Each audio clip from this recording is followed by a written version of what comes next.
Hi guys, welcome to the Active channel. Hope you are doing well. In this video, I'm going to be showing you how you can see your Gmail password if you can forward it. So let's go to Gmail browser first.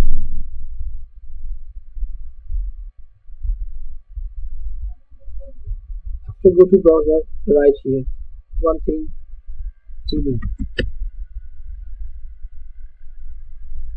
Go to your Gmail account.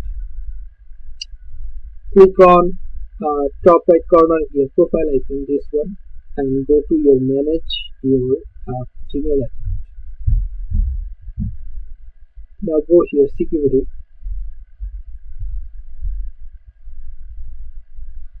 Now scroll down and you will find here one thing, your saved passwords, this one, password manager. Click on this.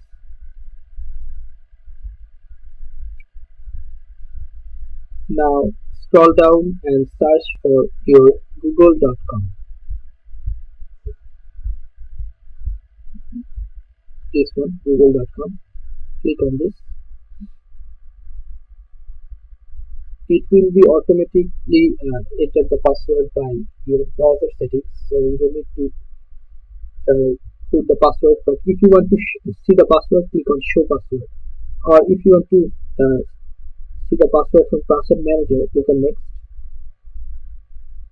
and you'll find here your email and your password here. Just click on this and you'll be able to see your password. Here's another. So guys, this is how you can see your Google password or Gmail password. So guys, if you find this video helpful, then please give a thumbs up and don't forget to subscribe the channel. Thank you so much for watching the video.